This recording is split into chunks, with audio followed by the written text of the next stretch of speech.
श्री कृष्ण गोविंद हरे मुरारी, नाथ नारायण वासुदेवा। श्री कृष्ण गोविंद हरे मुरारी, हे नाथ नारायण वासुदेवा। श्री कृष्ण गोविंद हरे मुरारी, हे नाथ नारायण वासुदेवा। हे नाथ नारायण वासुदेवा, हे नाथ नारायण वासुदेवा।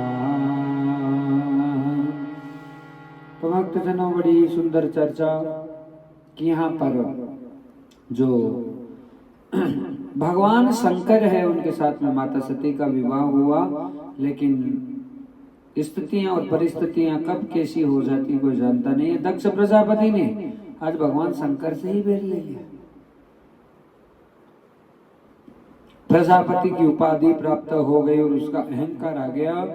भगवान शंकर को स्वागत के लिए नियुक्त किया था, शिव जी ध्यान में चले गए और यहाँ पर दक्ष प्रजापति नाराज हो गए। प्रजापति नाराज हुए और उसके बाद में स्थिति विचित्र हो गई। उन्होंने बदला निकालने के लिए कनकल हरिद्वार में एक यज्ञ का आयोजन किया, सबको बुलाया, लेकिन भगवान शंकर को न्योता ही नहीं दिया और शिव जी को न्योता नहीं दिया। तो इसकी भनक माता सती को प्राप्त हो गई नारद जी के द्वारा। सती भगवान शंकर के पास आती है और कहती है, स्वामी मेरे पिताजी पीहर में बहुत बड़ा यज्ञ कर रहे हैं, आप चलिए। भगवान शिव ने कहा, बिना न्योते के हम कहीं जा नहीं सकते हैं देवी। कहा, आप नहीं जा सकते तो मैं तो बेटी हूं, मैं कहीं पे भी चली जाऊं। शिव जी ने कहा कि जाना वहीं चाहिए जहां आदर सम्मान और मान हो। हे देवी, यदि तुम्हें वहां पे जाकर यदि ये लगे कि तुम्हारे कारण से किसी को परेशानी होगी तो वहां नहीं जाना चाहिए, और फिर जाओ, तुम्हारी मर्जी। आज सती ने भगवान शंकर की बात को स्वीकार नहीं किया और सती जी जो है भक्तजनों यहाँ हरिद्वार में आई। दक्ष प्रजापति माता ने तो स्वागत किया,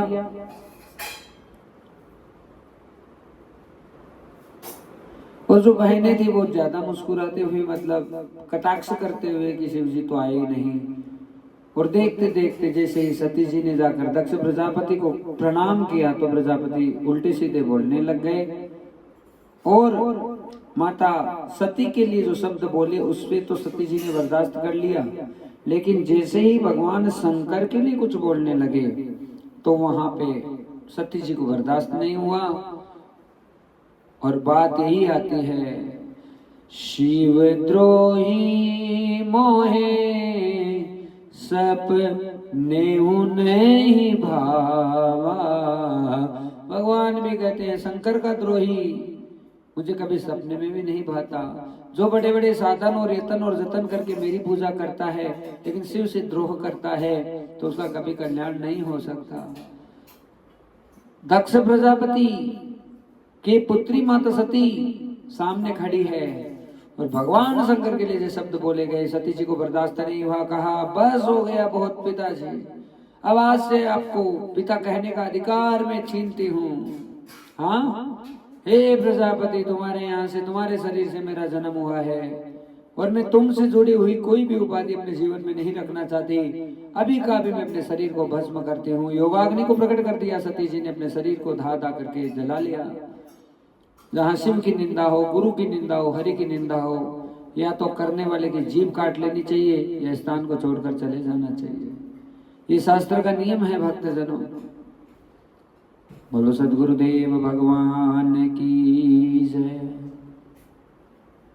महाराज, ये स्थिति हुई यहाँ पे और भगवान शंकर के गण आए थे, देख ली सारी स्थितियों को, जाकर शिव जी को कहा। शिव जी को बड़ा क्रोध आया। जटा में से बाल निकाला, खड़क के ऊपर डाला और वहां से वीरभद्र और महाकाली को प्रकट कर दिया। आकर सबने दक्ष के यज्ञ को विध्वंस कर दिया है और दक्ष का सिर धड़ से अलग कर दिया। हाहाकार मच गया, सारे देवता भगवान के पास गए। ठाकुर जी ने कहा जहां शिव नहीं पहुंचे, ब्रह्मा विष्णु के भी आसन लगाए, वो भी नहीं पहुंचे, तो आप क्यों गए?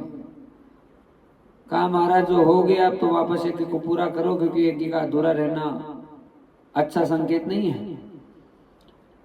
और उसी बीच में जो वापस दक्ष प्रजापति है, क्षमा करें, जो सारे देवता हैं वो आज विष्णु जी के साथ में होकर भगवान शंकर के लोक में गए हैं और जाकर भगवान शिव जी की स्तुति की है। शिव जी हैं, उन्होंने कह दिया है विष्णु मैं चलाकर किसी से बैर नहीं करता, जीव को अपना कर्म ही भोगना पड़ता है। दक्ष प्रजापति को ऐसे करना था, यही गति उसको प्राप्त होनी थी। कहा प्रभु अब कोई रास्ता कीजिए। कहा दक्षिण, उत्तर दिशा की तरफ जाओ, दक्षिण दिशा की तरफ जाओ, जो पहला जीव मिले उसे लेकर आओ। तो बकरा मिला, भक्तजनों बकरे का सिर है आज दक्ष प्रजापति के जोड़ा गया। भगवान शंकर ने मंत्रोच्चार के द्वारा दक्ष प्रजापति को पुनर्जीवित कर दिया। अब जीवित किया गया, उसके बाद में सती जी के शव को लेकर आज भगवान शंकर आए हैं। भगवान नारायण सामने प्रकट हो गए और आज सुदर्शन चक्र का प्रयोग किया गया। जहां जहां सती माता के टुकड़े गिरे वहां पे शक्ति पीठ की स्थापना हो गई। और महाराज सती जी का सबसे बड़ा जो सबका टुकड़ा है वो हिमाचल राजा के यहाँ पे गिरा। तो वही सती माता पुनश्च अवतार लेकर साक्षात पार्वती के रूप में प्रकट हो गई। बोलो गौरा मैया की जय। पार्वती जी के रूप में सती जी का जन्म हुआ। छोटी अवस्था में नारद जी प्राप्त हुए और गुरु रूप में नारद जी को वरण करने के बाद 3000 वर्षों तक बेलपत्री का ही केवल सेवन करके केवल भगवान शंकर को अपना पति, अपना सर्वस्व प्राण मानकर पूजने वाली जो पार्वती जी है, आज पूरे ब्रह्मांड में तारकासुर नामक असुर का साम्राज्य हो गया है। और महाराज तारकासुर ने वरदान लिया है कि यदि मेरी मृत्यु भी हो तो शिव के पुत्र के द्वारा हो। सती जी के मरने के बाद में लगी समाधि सहज अपारा। महाराज सती जी के बाद में यहाँ भगवान शंकर की समाधि लग गई और वो समाधि में चले गए। तो उनको वो आभास नहीं है। अब तारकासुर को पता है कि शिव का पुत्र तो होने वाला नहीं होगा, नहीं तो मेरी मृत्यु नहीं होगी। इधर सारे देवता परेशान हो रहे हैं। कामदेव को भेजा गया भगवान शिव का तप भंग करने के लिए। कामदेव को भगवान शंकर ने भंग कर दिया और रति को वरदान प्रदान किए कि यदुवंश में श्री कृष्ण का अवतार होगा तो उन्हीं का पुत्र प्रद्युम्न है तुम्हारे पति के रूप में वापस प्रकट होगा। अब महाराज माता पार्वती का तप बढ़ता जा रहा है और इधर भगवान शंकर को समस्त देवताओं ने आकर कहा है तुम्हारे विवाह को हे शिव हम अपनी आंखों से देखना चाहते हैं। विवाह का तो बहाना है कि विवाह कर ले और इनके कोई संतान हो जाए तो तारकासुर का वध हो जाए, क्योंकि देवता तो बिना स्वार्थ के किसी कार्य को अंजाम नहीं देते हैं। अब तो बड़ी विचित्र हुई स्थिति हो गई भक्तजनों। आज भगवान शंकर है, सारे देवताओं के कहने से और भगवान नारायण के कहने से विवाह के लिए तैयार हुए। सप्त ऋषियों को भेजा गया। माता पार्वती की परीक्षा हुई और पार्वती तो भला पास ही थी, क्योंकि इतना बड़ा तप किया है, इतनी बड़ी साधना तो भगवान शिव की कृपा से उनको प्राप्त हुई है। और वो तो सती माता ही है, भला शिव जी के ही जीवन में पुनश्च आने वाली है।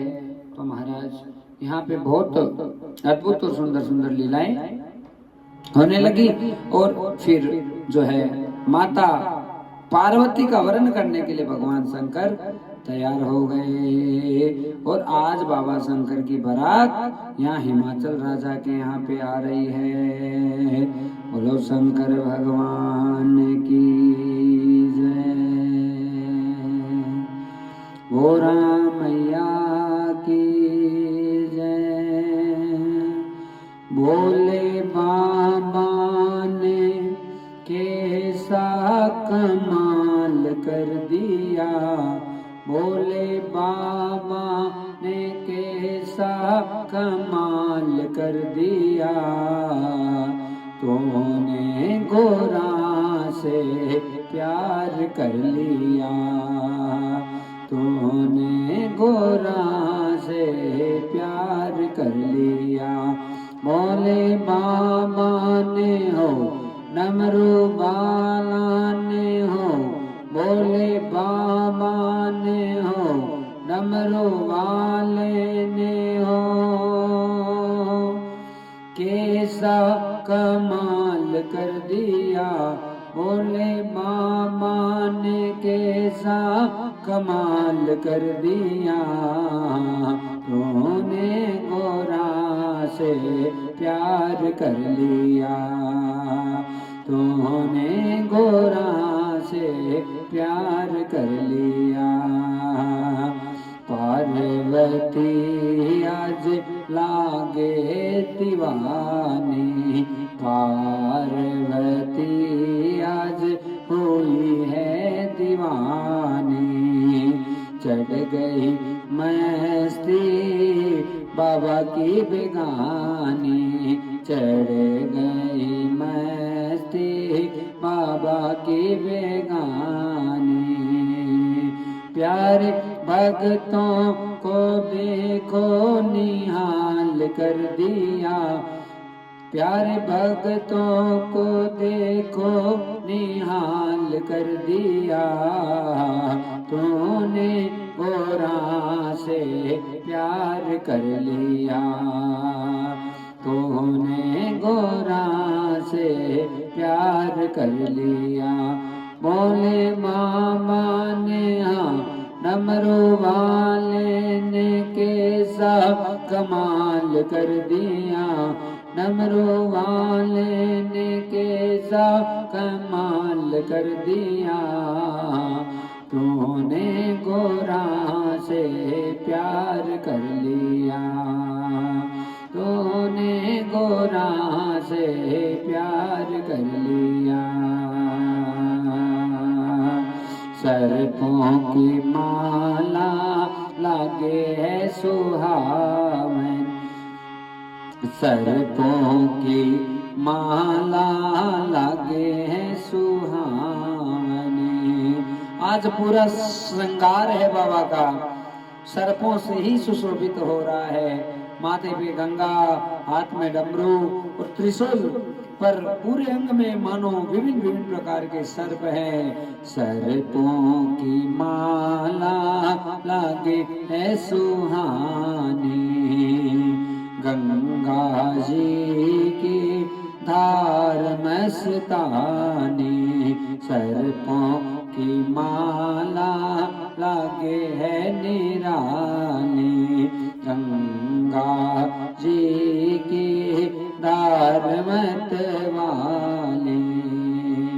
प्यारे प्यारे ने देखो निहाल कर दिया, प्यारे प्यारे ने देखो निहाल कर दिया, तूने गोरा से प्यार कर लिया, तूने गोरा से प्यार कर लिया। बोले बाबा ने हो डमरू वाले ने कैसा कमाल कर दिया, डमरू वाले ने कैसा कमाल कर दिया, तूने गोरा से प्यार कर लिया, तूने गोरा से प्यार कर लिया। हट मत पकड़े पार्वती, हट मत मत पकड़े पार्वती रे धन भोला परण बन आवेलो हट मत पकड़े पार्वती हट मत पकड़े पार्वती धन भोला परण बन आवेलो हट मत पकड़े पार्वती तू जान रे भट सासुर सुसरा तू जान रे भट सासु सुसरा तू जान रे भट सासु सुसरा तू जान रे भट सासु सुसरा वो तो डाकण्यान लगा लगावेलो हट मत पकड़े पार्वती हट मत पकड़े पार्वती धन भोला परण बन आवेलो हट मत पकड़े पार्वती तो जान रे बट मैल मालिया तो जान रे बट मैल मालिया मैल मालिया मैल मालिया तो जान ये बट मैल मालिया तो जान ये बट मैल मालिया वो तो पर्वत पे डेरा लगावेलो वो तो पर्वत पे डेरा लगावेलो हट मत पकड़े पार्वती धन भोला परण बन आवेलो हट मत पकड़े पार्वती हाँ हट मत पकड़े पार्वती तन भोला परण बन आवेलो हट मत पकड़े पार्वती। बोलो शंकर भगवान की सब देव चले ब्रह्मदेव चले ले फूलन के हार देखो परने पार्वती बोले बाबा सब देव चले ब्रह्मदेव चले ले फूलन के हार देखो परने गोरा बोले बाबा सब देव चले महादेव चले ले फूलन के हार देखो परने गोरा बोले बाबा देखो परने गोरा बोले बाबा देखो परने गोरा बोले बाबा सब देव चले महादेव चले ले फूलन के हार देखो परने गोरा बोले बाबा माँ गोरा के मेहंदी साजे माँ गोरा के मेहंदी साजे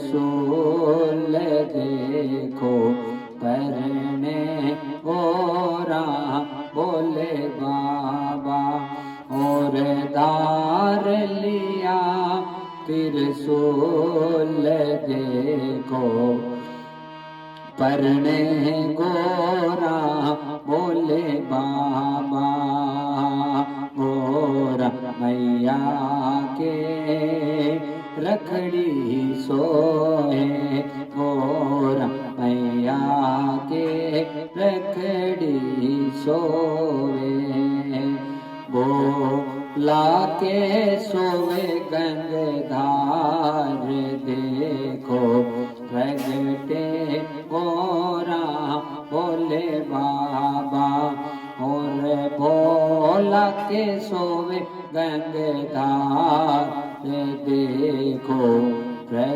देखो परने गोरा बोले बाबा, सब देव चले महादेव चले, ले ले फूलन के हार देखो परने गोरा बोले बाबा,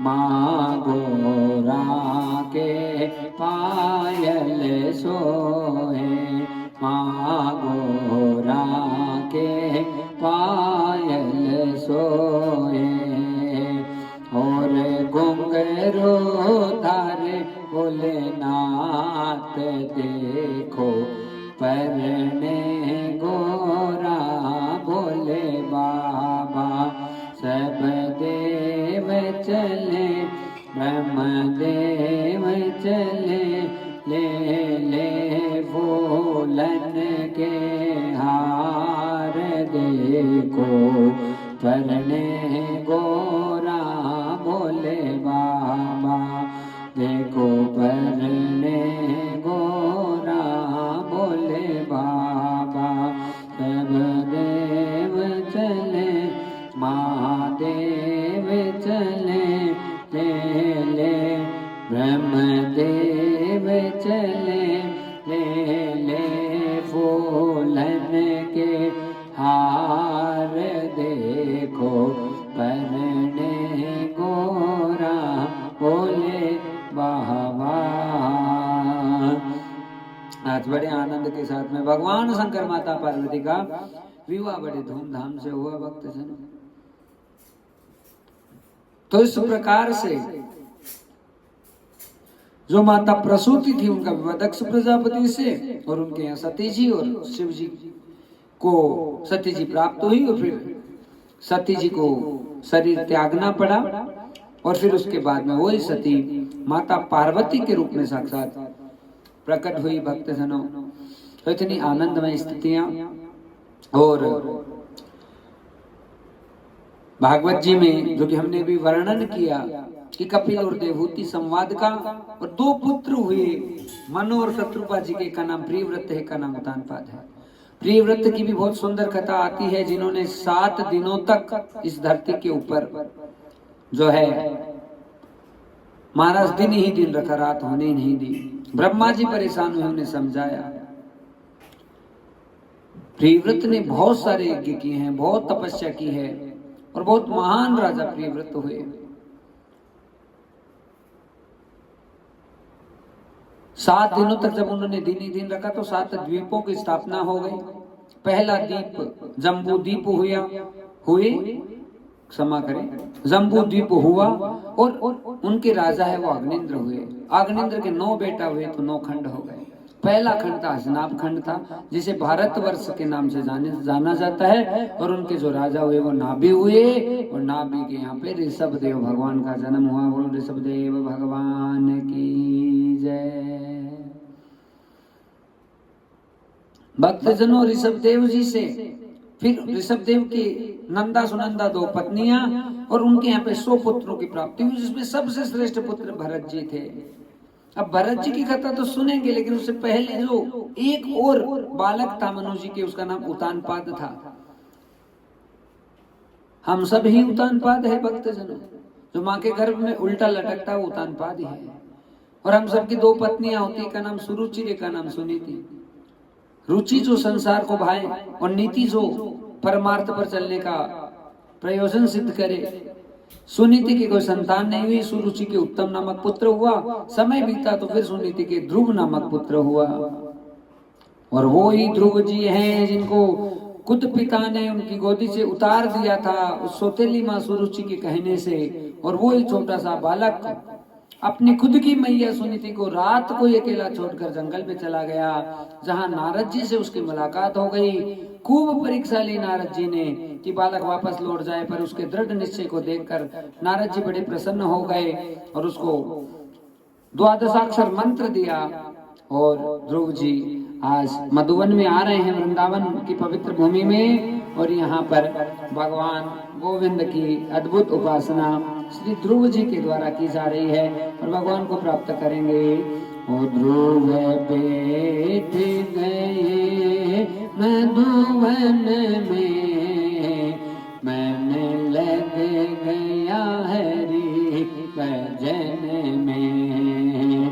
ध्रुव बैठ गए मधुवन में, मन लग गया हरि भजन में। मन लग गया हरि भजन में, मन लग गया हरि भजन में, मन लग गया हरि भजन में। ध्रुव बैठ गए मधुवन में, मन लग गया हरि भजन में। वो तो राजपाट को त्यागे, वो तो राजपाट को त्यागे, और माता से बिसराए। वो तो राजपाट को त्यागे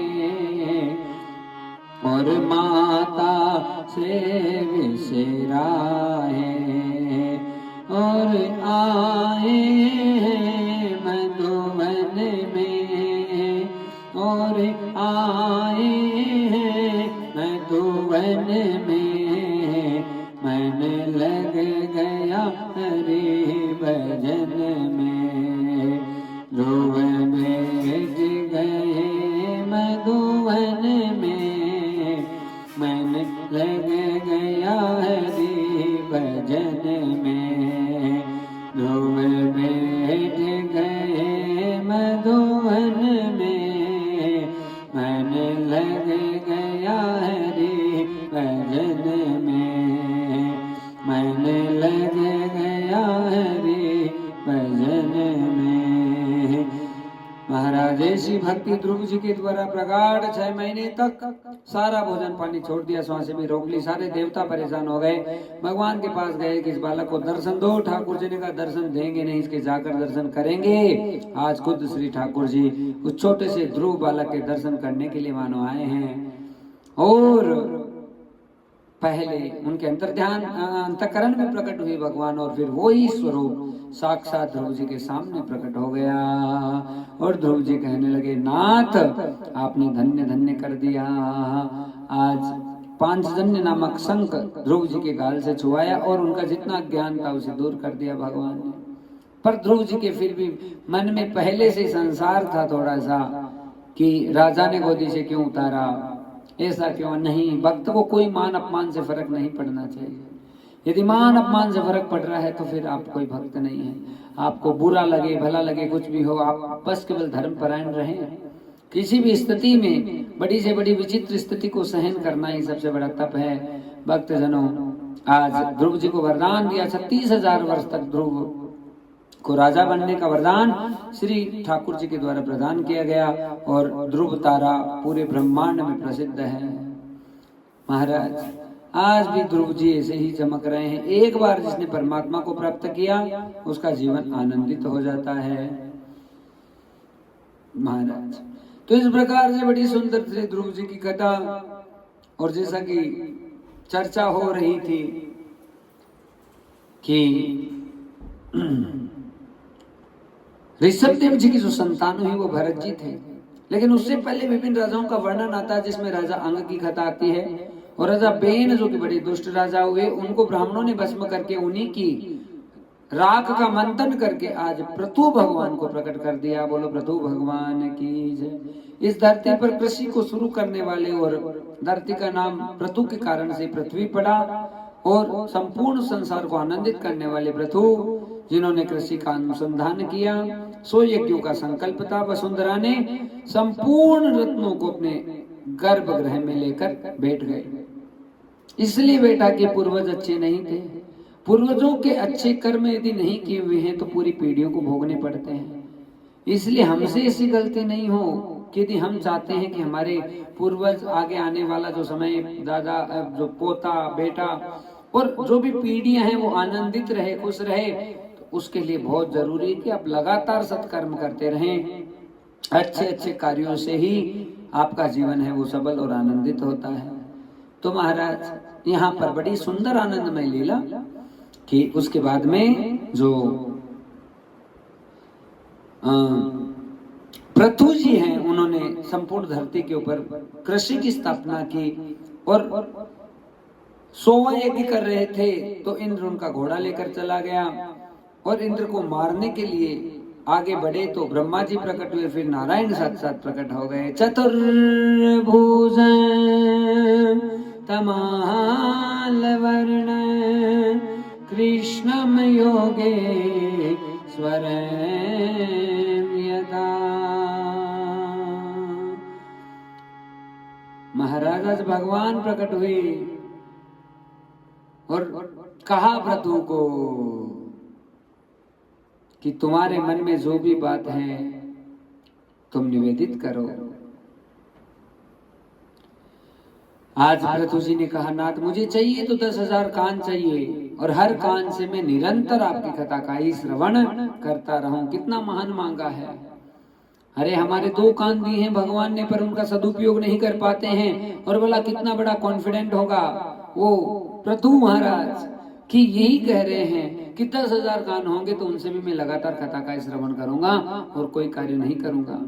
तो धन्य धन्य है ऐसे पृथु जी, जिन्होंने भगवान को प्रसन्न करके ये सारी चीजें प्राप्त की, लगातार कथा सुनी। तो महाराज अब जैसा कि चर्चा हो रही थी कि ऋषभदेव जी के पुत्र भरत जी हुए, जिनको हिरण के बच्चे में मोह हो गया, और मरते मरते भी उन्हें हिरण की योनि प्राप्त हो गई, क्योंकि उस हिरण की स्मृति रह गई। पर हिरण की योनि से मुक्त होकर अगली योनि ब्राह्मण योनि में आए, और भाइयों का कहीं पे भी सपोर्ट नहीं मिला तो खेत में रहने लगे। और एक महाकाली के मंदिर में जो कि खूब सारे डाकू आए थे, भरत जी की बलि लगाने लगे, तो काली ने प्रकट होकर भरत जी के प्राण बचाए, सारे डाकुओं का वध कर दिया। और उसी दिन से भरत जी ज्ञानी महाविज्ञानी हो गए। और उन्हीं भरत जी ने, जो कि मृग बालक का ही रूप बनाकर वो राजा रहुगुण प्रकट हुए हैं, उस राजा रहुगण के ऊपर बहुत बड़ी कृपा की है, और उसे बहुत सुंदर सुंदर उपदेश देकर उसके जीवन को धन्य श्री भरत जी महाराज ने किया। इधर राजा परीक्षित को कथा सुना रहे थे सुखदेव जी महाराज, और कहने लगे, हे नाथ 28 प्रकार के नरक लोकों का वर्णन किया गया, और स्वर्ग और नरक लोकों की महत्ता बताई गई। पर कितना ही महान स्वर्ग मिल जाए, एक दिन वापस धरती के ऊपर ही आना पड़ता है, क्योंकि जैसे पुण्य खत्म हो जाते हैं तो फिर भोगना भी नहीं बचेगा भक्तजनों। इसलिए ना स्वर्ग के चक्कर में ना नरक के चक्कर में यदि हमारे अंतःकरण में भाव उठे तो केवल भगवान के चरणार विंदों का उठे कि बस प्रभु के चरणार विंद मेरे हृदय में स्थापित हो जाए।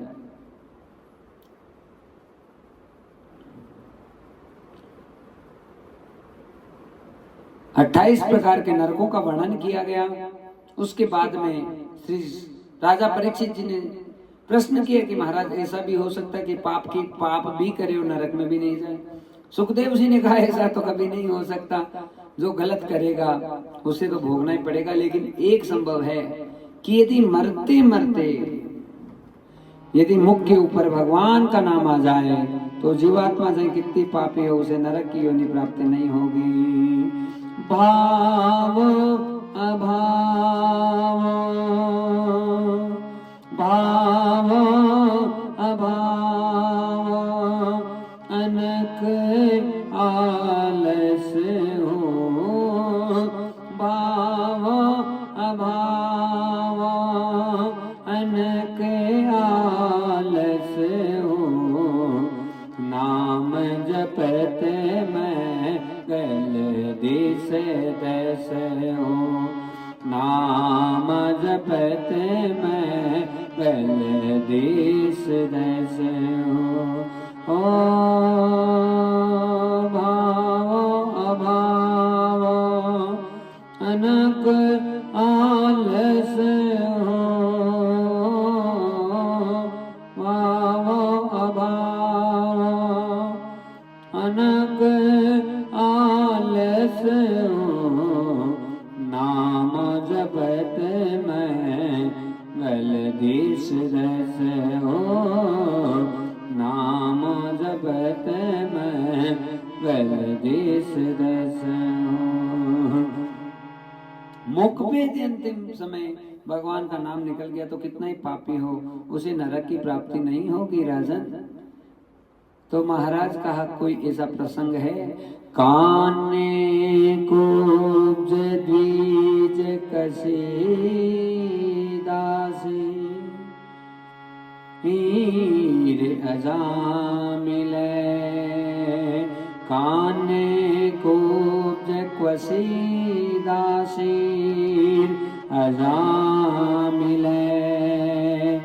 नान्या नष्ट सर्वस्व ब्राह्मणो दुसंगते।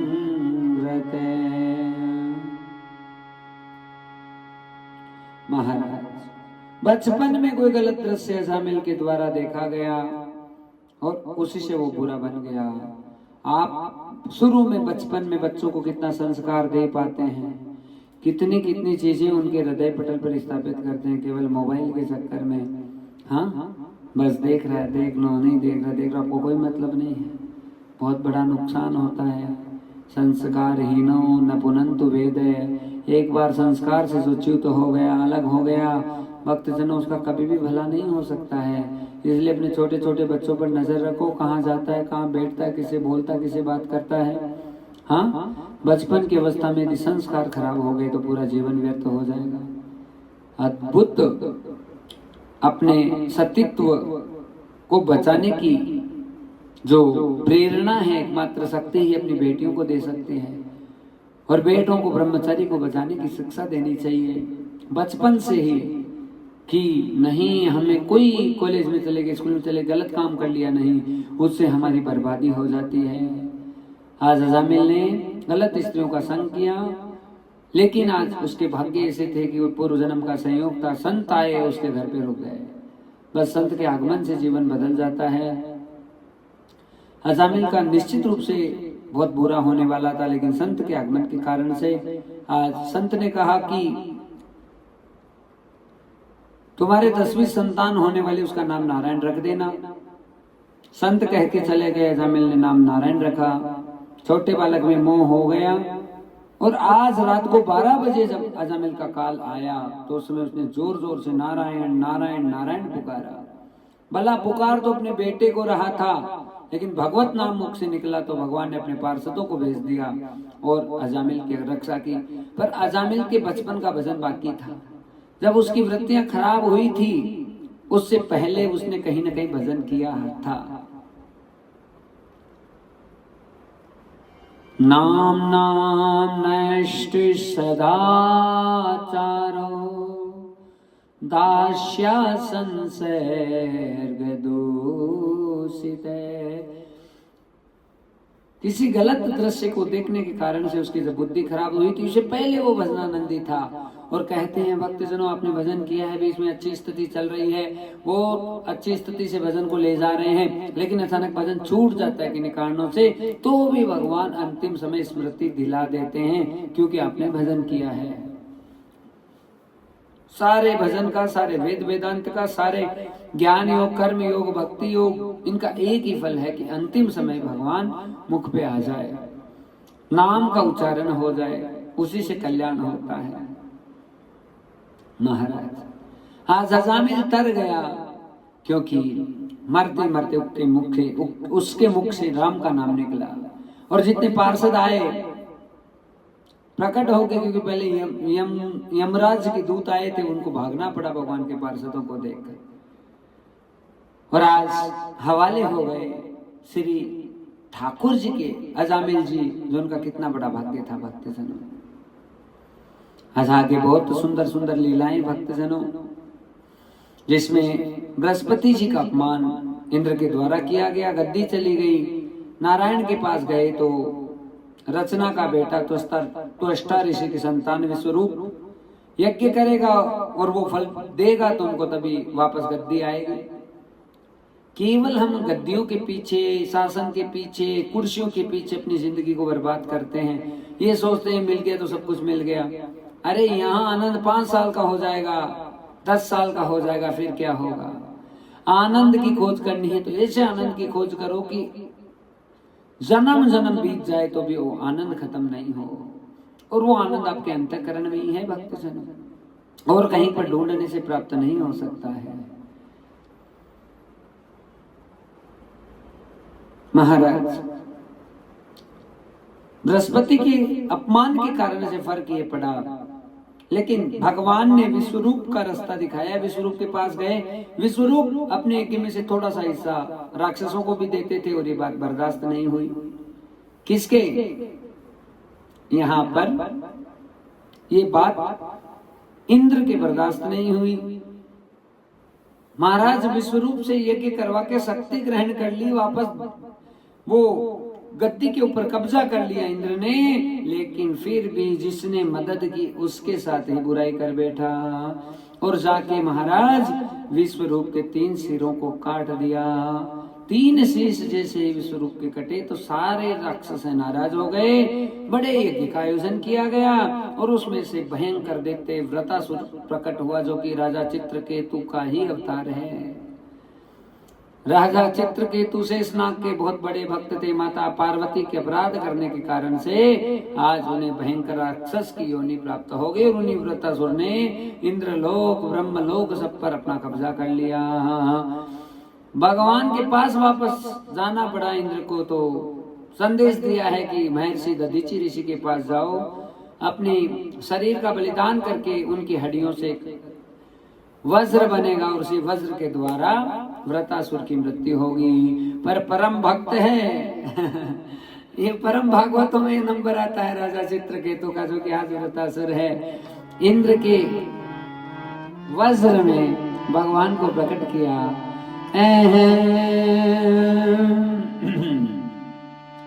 अहम हरे तव पादे कमूलो दासानुदासो भवितास्मि भूये मने स्मरेता सुपते गृणास्ते गृणित वाक कर्म करो तुकाये न नाक पृष्ठम न पारमेष्ट्यम न सार्वभौमम न रसाधिपत्यम।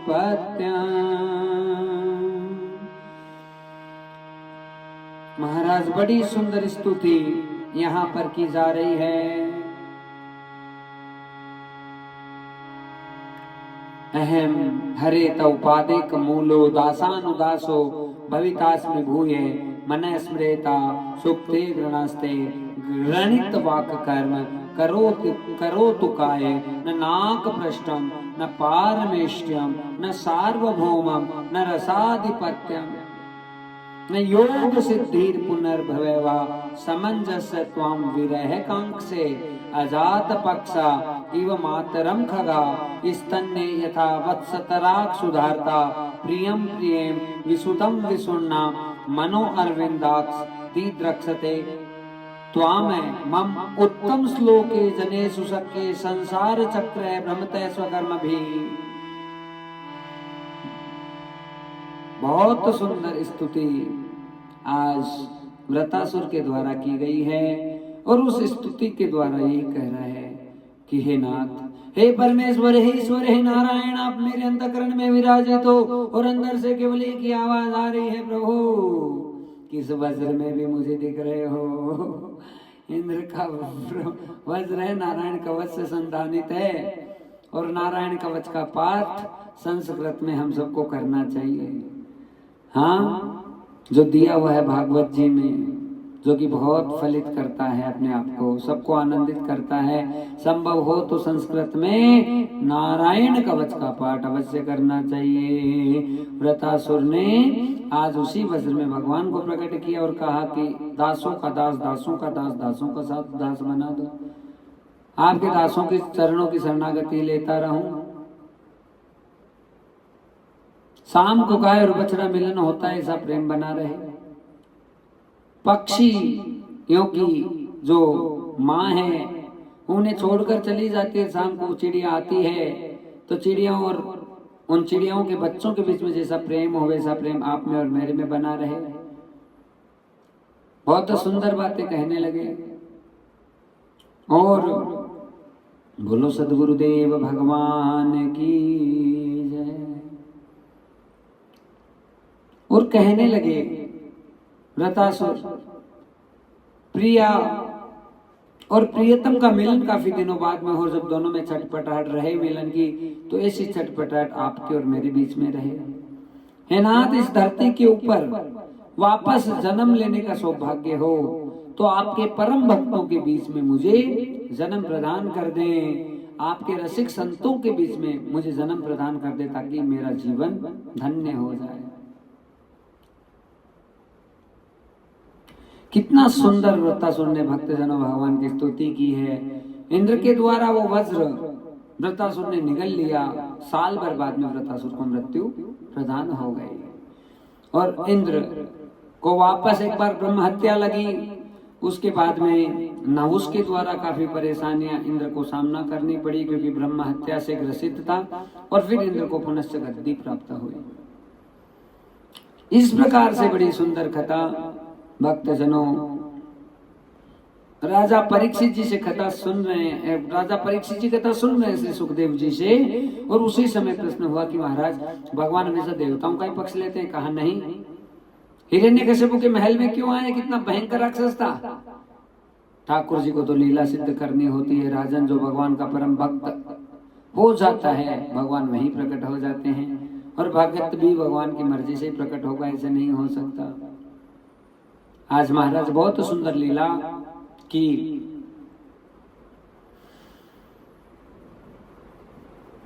बोलो गोविंद भगवान की जय। हिरण्यकश्यपु के महल में भगवान प्रकट हुए नरसिंह के रूप में। हिरण्यकश्यपु तो दुष्ट था, तपस्या करने गया, ब्रह्मा से वरदान लेने की स्थिति। उस समय उसकी पत्नी कयादु गर्भवती है। इंद्र है कयादु को वहां से अपहरण करके लेके चला गया, इस भाव से कि ये हिरण्यकशिपु का गर्भ इस कयादु के पेट में है, और यदि ये राक्षस यहाँ पर, हाँ, जो राक्षस का ही पुत्र है तो यहाँ पे असुरी होने वाला है, नो डाउट।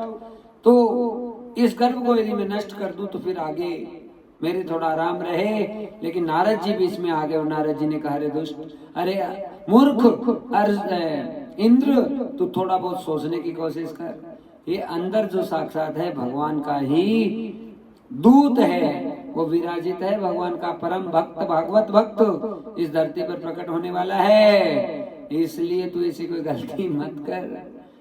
और आज कयाधु नारद जी के पास आ गई। 7 महीने तक कथा सुनना, 7 महीने तक पूजा पाठ करना, 7 महीने तक अच्छी अच्छी वृत्तियां रखना, और उसका परिणाम हुआ कि आज श्री प्रहलाद जी महाराज का जन्म हुआ। गर्भ में ही सीख गए स्तुतियां, गर्भ में ही सीख गए भगवान की लीला, क्योंकि सारी कथाएं नारद जी सुनाते थे और बड़े भाव से सुनते थे कयाधु जी। और उसी का परिणाम हुआ कि प्रहलाद जी गर्भ में बैठकर सारा ज्ञान प्राप्त कर गए। गर्भ में बालक आने के बाद में निरंतर भजन करें, साधना करें और जितनी हो सके उतनी भगवान की कथा सुने। महाराज कोशिश करनी चाहिए निरंतर भाव से कि हमारे जीवन में कथा कथा और कथा चले। यहाँ पर बहुत सुंदर लीला हुई है भक्तजनों, और जो बोलो सदगुरुदेव भगवान की जय। कयाधु ने जैसे ही प्रहलाद जी को जन्म दिया, थोड़े से बड़े हुए, कुमारिन के घर से ज्ञान प्राप्त हो गया और महाराज आज संड अमर्क के हवाले हो गए, क्योंकि हिरण्यकश्यप ने शिक्षा प्रदान करने के लिए आज्ञा दी है। संड अमर्क को इन्हें राक्षसी शिक्षा प्रदान करें, और हिरण्यकश्यप ने जब आज्ञा दी तो संड और अमर्क ने राक्षसी विद्या का ज्ञान देने की कोशिश की, पर विष्णु जी के परम भक्त श्री प्रहलाद जी तो बस ओम नमो भगवते इसी में लगे रहते हैं, और सारे गुरुकुल के बच्चे भी ऐसे ही आनंद में रम गए। गुरु जी बाहर गए थे, वापस आके देखा तो पूरे जितने बच्चे हैं वो केवल भगवान का भजन कर रहे हैं। गुरु जी तो चक्कर खाकर गिर गए, लेकिन कान में आकर आज प्रहलाद जी ने बोला कि एक बार बोलो गुरु जी जय श्री हरि, और जय श्री हरि बोलते ही गुरु जी की सारी बीमारी चली गई। अपना अपना हरि है हजार हाथ वाला, ओ दीन दयाला, हरि है हजार हाथ वाला।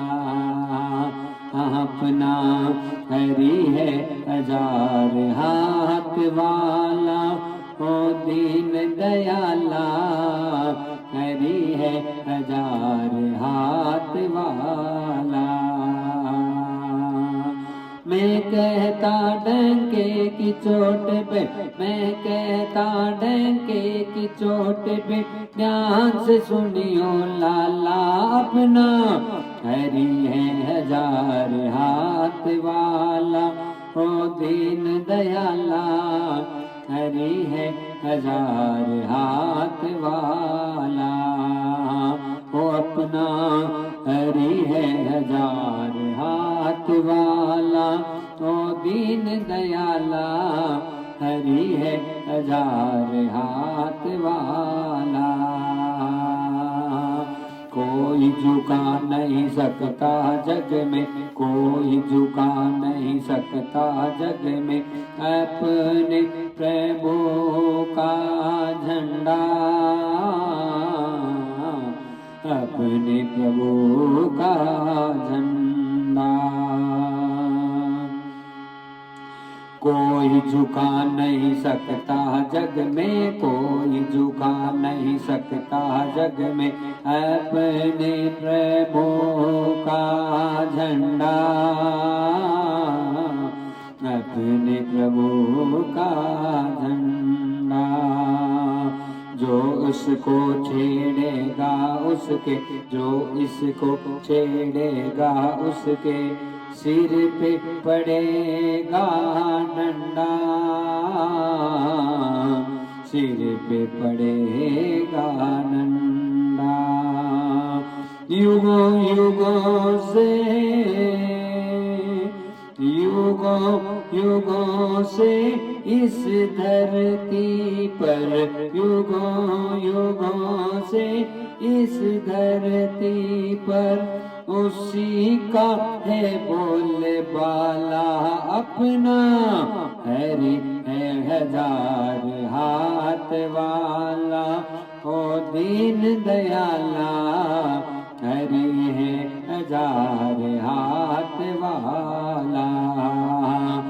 अपना हरि है हजार हाथ वाला, ओ दीन दयाला, हरि है हजार हाथ वाला।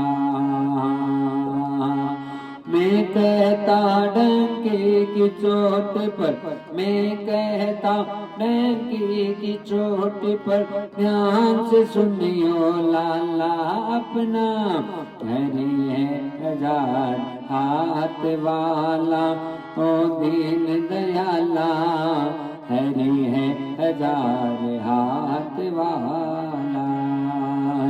बोलो भक्त वत्सल भगवान की जय। सनमर्क जी की तबीयत ठीक हुई। हिरण्यकशिपु को पता चला, अपने पुत्र को बुलाया, पुत्र तू पढ़ने गया बेटा, क्या सीखा? श्रावण कीर्तन विष्णु स्मरण पाद सेवन, अर्चन वंदन दास्य सख्य महात्म निवेदनम। हे पिताजी, मैंने सीखा कि कैसे भगवान की भक्ति का श्रवण करना चाहिए, कैसे कीर्तन करना चाहिए, कैसे भगवान विष्णु के चरणों का स्मरण करना चाहिए। विष्णु का नाम आया तो उसी समय हिरण्यकशिपु भड़क पड़ा, नहीं चाहिए ऐसा पुत्र। इतना समझाने के बावजूद भी सारे दिन मेरे शत्रु का गुणगान करता है, ऐसे पुत्र को तो मैं पर्वत से नीचे फेंक दूं। फेंक दिया, भगवान ने आकर झेल लिया। भयंकर गर्म कढ़ाई में उबलता हुआ पानी, लेकिन गंगाजल बना दिया भगवान ने। प्रहलाद जी का बाल विवाह का नहीं होने दिया। सर्पों के कमरे में प्रहलाद जी को छोड़ा, फिर वहां पर भी आज प्रहलाद जी एकदम सुरक्षित हैं। और भक्तजनों, होलिका ने कहा कि मैं इस बालक को लेकर बैठ जाती हूँ। होलिका बैठ गई, लेकिन होलिका जल के भस्म हो गई, फिर भी प्रहलाद जी का बाल बांका नहीं हुआ।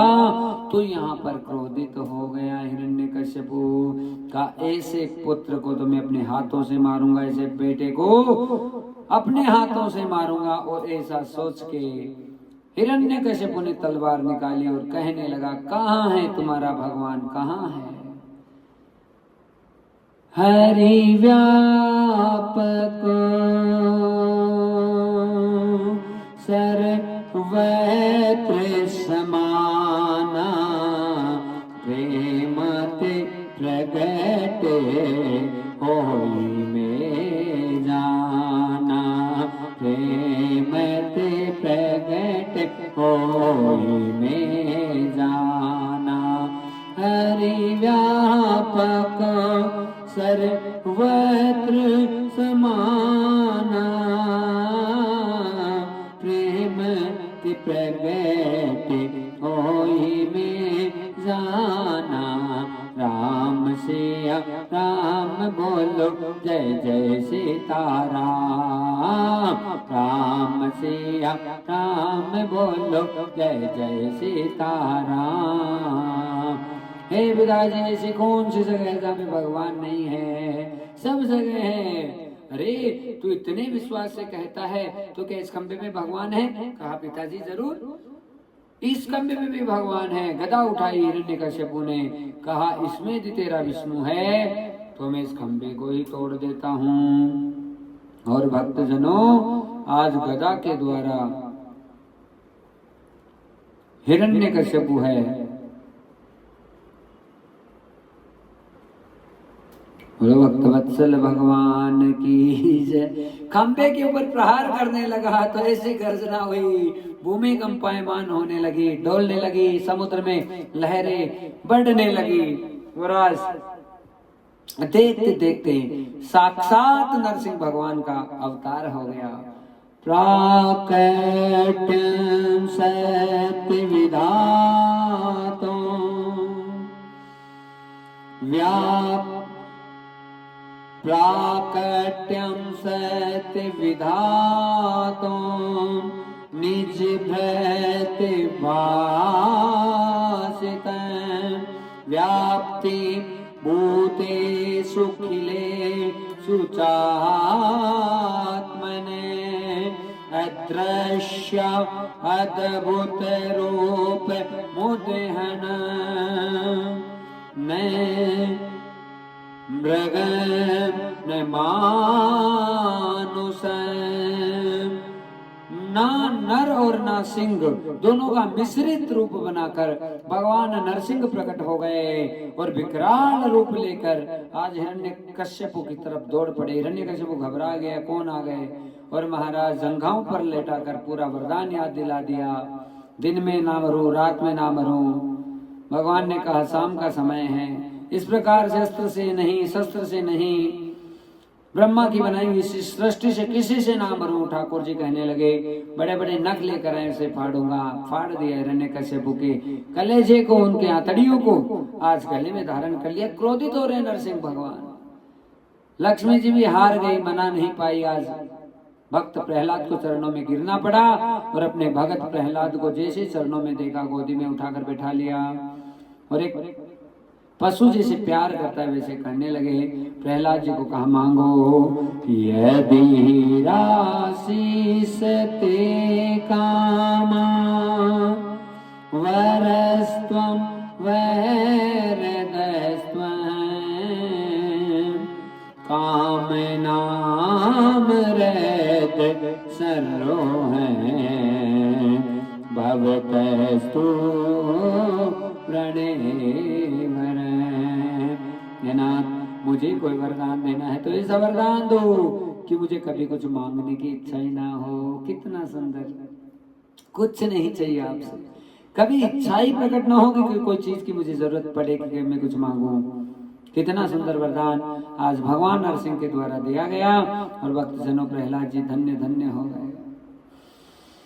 ऐसे मेरे दयालु प्रभु, हे परीक्षित, अपने भक्तों की रक्षा करने के लिए भगवान निरंतर लीला करते रहते हैं। और 8वें मनवंतर में ऐसे मत समझना केवल मानुषों का कल्याण करते हैं, एक पशु गजेंद्र की रक्षा करने के लिए भी भगवान प्रकट हुए। सफेद हाथी था, बड़ा बल था इसमें। अपने सारे परिवार वालों को लेकर सरोवर में स्नान करने लगा तो महाराज वहां पे एक मगरमच्छ ने पैर पकड़ लिया। काल ऐसे ही पकड़ता है, हमको पता ही नहीं, हम तो पिकनिक मना रहे हैं, आनंद कर रहे हैं, नाच रहे हैं, गा रहे हैं, पर कब काल आकर माथे पर बैठेगा ध्यान ही नहीं चलेगा। यहाँ उस मगरमच्छ ने निगलना प्रारंभ कर दिया और निगलना प्रारंभ किया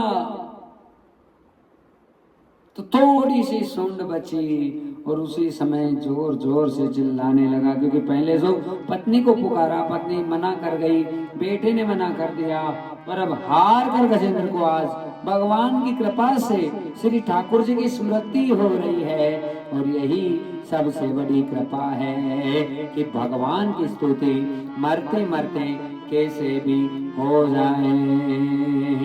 ओ सकी जो भर रह गई सूंड जो जल के बारे, सकी जो भर रह गई सूंड जो जल के बारे, तब मुख से लग गयो राम राम उचारे, तब मुख से लग गयो राम राम उचारे। तुम सुनो द्वारिका नाथ गजेंद्र पुकारे, तुम सुनो द्वारिका नाथ गजेंद्र पुकारे, अब राख शरण गज राज आज गज हारे, अब राख शरण गज राज आज गज हारे। जल पीवन हेतु गयो सिंधु के किनारे, जल पीवन हेतु गयो सिंधु के किनारे, राह पकड़ लियो गजराज आज मझधारे, ग्राह पकड़ लियो गजराज आज मझधारे।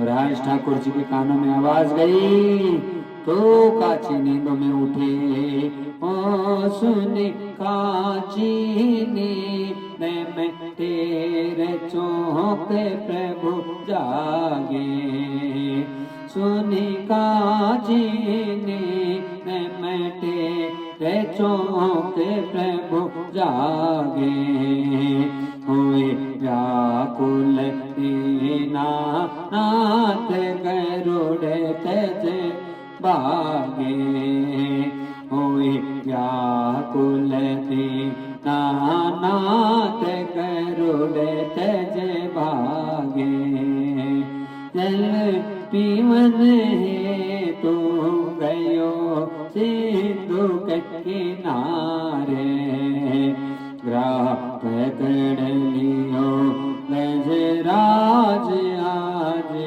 मझधारे। लक्ष्मी जी ने रोका और गरुड़ का भी त्याग किया भगवान ने, क्योंकि गरुड़ जी को अहंकार हो गया कि प्रभु का कोई कार्य मेरे बिना नहीं हो सकता।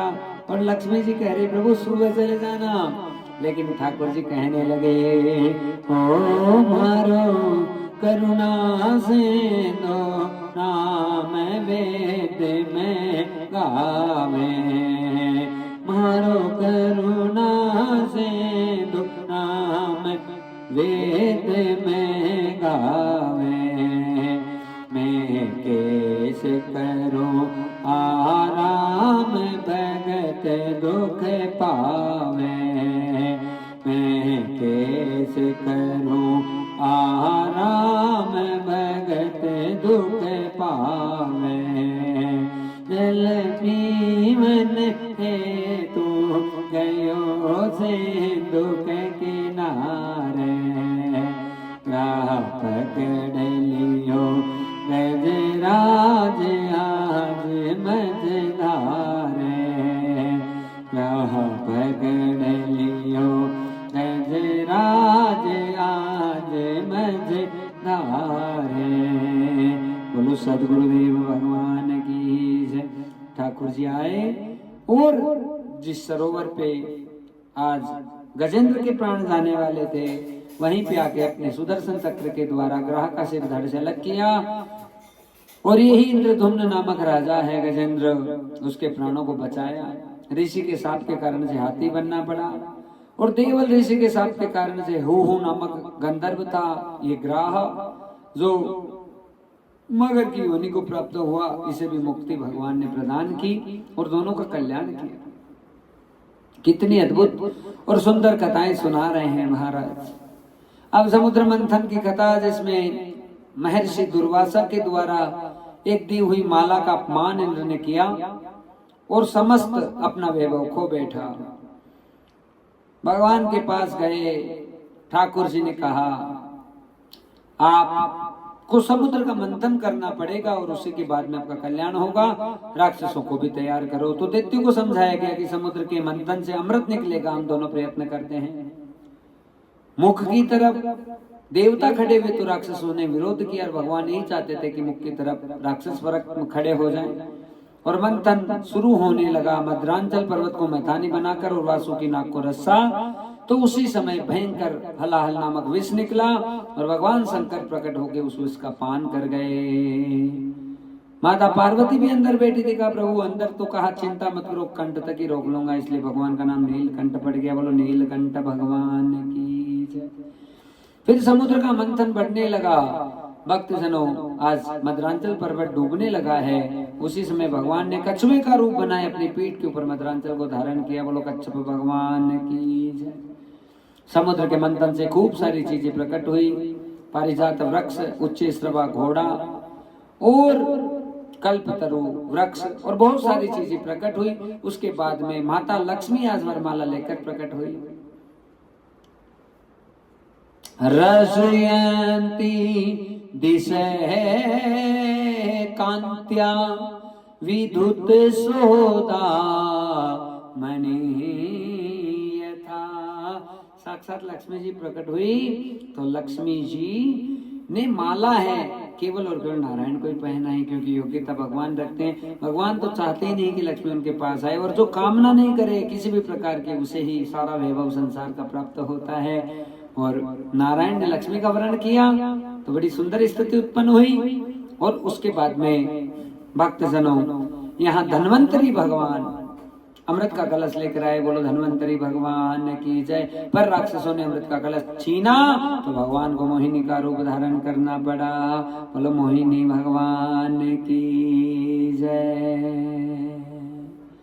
हाँ, और मोहिनी ने सबको मोहित कर दिया। हे स्वरूप बनायो दीनानाथ, है मारो मैंने मोह लियो। हे स्वरूप बनायो भगवान, है मारो मैंने मोह लियो। मोह लियो रे मन मोह लियो, मोह लियो रे मन मोह लियो। ऐसो रूप बनायो दीनानाथ, है मारो मैंने मोह लियो। ये पुरिया को लहंगा पहनो बनारस की साड़ी, ये पुरिया को लहंगा पहनो बनारस की साड़ी। जाकी सूरतिया पे, जाकी सूरतिया पे जामो बलिहार, है मारो मैंने मोह लियो। हे स्वरूप बनायो दीनानाथ, है मारो मैंने मोह लियो। बोलो भक्त वत्सल भगवान की जय। बड़ा सुंदर रूप भगवान ने बनाया। और अमृत का कलश राक्षसों को मोहित करते हुए अपने हाथ में लिया। 2 कतारें बना दी कि अमृत पिलाते हैं। देवताओं को अमृत का पान और सारे दैत्यों को मदिरा का पान कराने लगे। राहु नामक जो दैत्य था वो आकर देवताओं की लाइन में बैठा। भगवान ने हथेली पे अमृत डाल लिया था, सर्र करके पिया तो ठाकुर जी को पता चल गया राक्षस है। सुदर्शन को प्रकट किया, सिर धड़ से अलग किया, लेकिन अमृत पी लिया था, इसलिए सिर था राहु के रूप में, धड़ था वो केतु के रूप में स्थापित हो गया।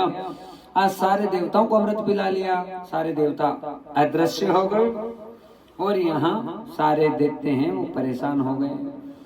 भगवान तो गायब हो गए महाराज। और फिर लीला ये हुई कि सारे जितने भी दैत्य हैं उन्होंने शुक्राचार्य जी का आग्रह लिया और बड़े बड़े यज्ञ करने लगे। यज्ञ पे यज्ञ, यज्ञ पे यज्ञ, यज्ञ पे यज्ञ। और यज्ञों का बहुत बड़ा प्रभाव होता है। हाँ, निरंतर यज्ञ करें तो क्या प्राप्त नहीं हो सकता। नादि भवन्ति भूतानि यज्ञ कर्मम समुद्भव है। सबसे बड़ा कर्म यज्ञ है।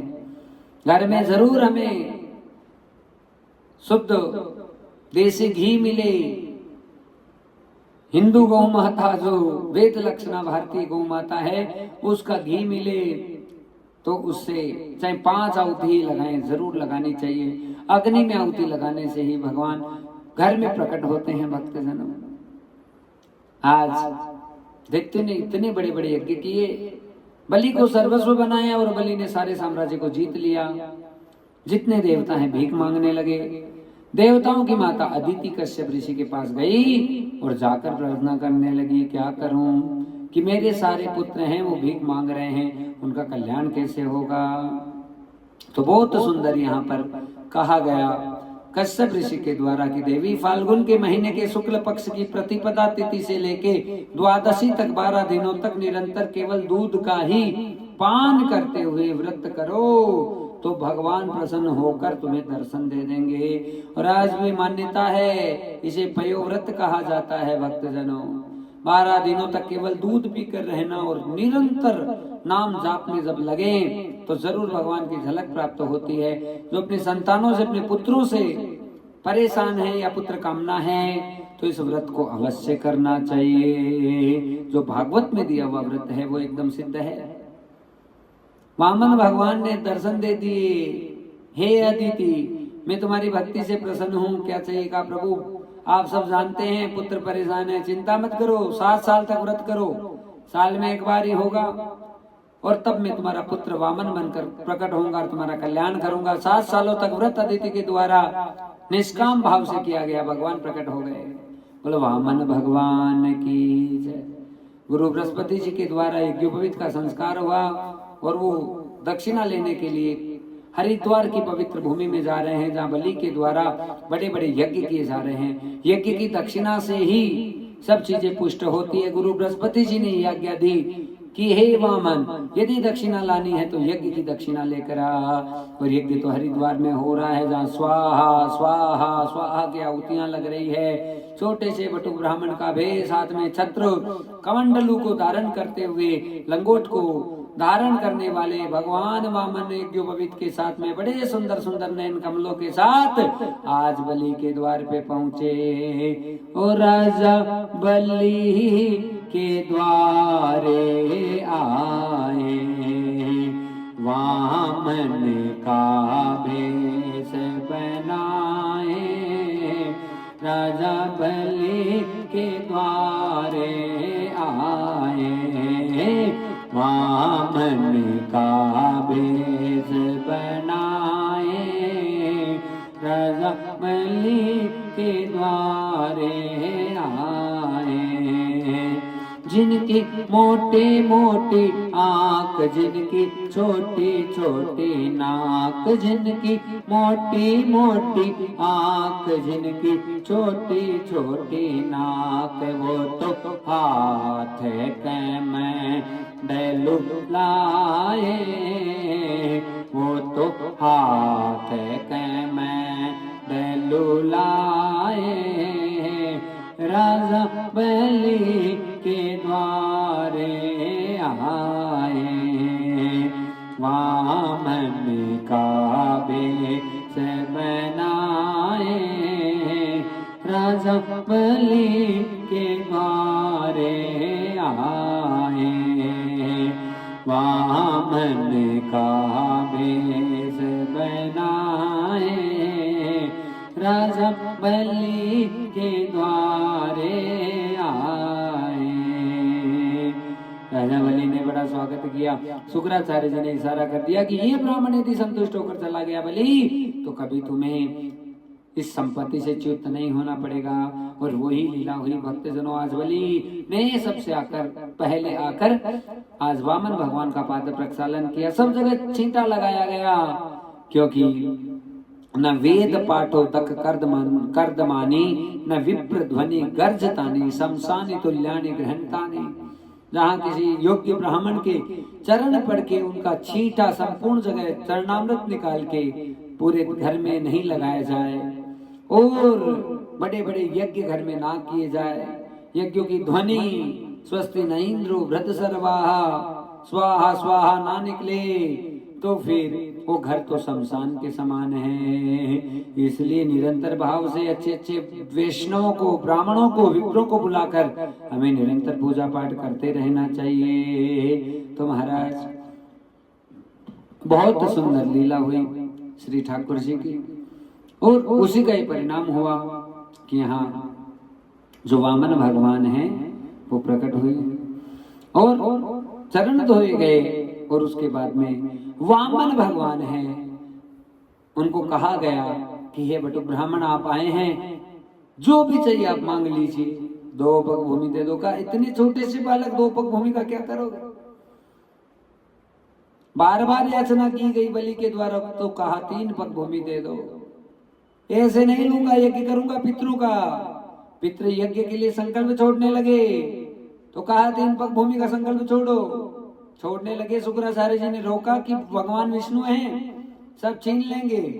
बलि की माता आकर खड़ी हो गई, कहने लगी यदि भगवान आकर पुत्र सब कुछ छीने तो फिर तुम्हें टेंशन नहीं करना, तो संकल्प छोड़ दे, प्रभु तो हर हाल में हित ही करके जाएंगे। और महाराज संकल्प छूट गया।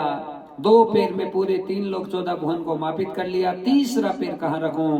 तो बलि ने अपने मस्तिष्क को आगे रख दिया और आज वामन भगवान ने तीसरा पैर बलि के माथे पर रखकर उन्हें धन्य धन्य कर दिया, पाताल का राजा बना दिया। खुद लक्ष्मी जी बहन बन के चली गई। और जो महाराज भगवान गोविंद है, उन्होंने भी वचन दिया कि 4 महीने में तुम्हारे दर पे आऊंगा। तो इतनी सुंदर अद्भुत लीला, जहां राजा बलि का उद्धार किया गया और जो संपत्ति थी वापस इंद्र को प्राप्त हो गई। बोलो वामन भगवान की जय। सूर्यवंश की कथा आती है, मनु, श्राद्ध देव और श्रद्धा, वशिष्ठ जी के द्वारा यज्ञ किया गया और वहां से एक पुत्र उत्पन्न हुआ जिसका नाम सुदुम्न राजकुमार हुआ। लेकिन वो सुदुम्न तब बना, पहले इला देवी नामक कन्या थी। वशिष्ठ जी ने ही उसे वापस पुत्र बनाया। कई बार वो पुत्री बना, कई बार पुत्र बना। और इसी वंश में राजा नभग हुए, नभाग हुए, जिनकी बहुत सुंदर कथा आती है। और उन्हीं के वंश में राजा अम्बरीश का जन्म हुआ। भक्ति द्रोह कराचे ते सिद्धे जगह त्रय, दुर्वासा दोक मापन पुरा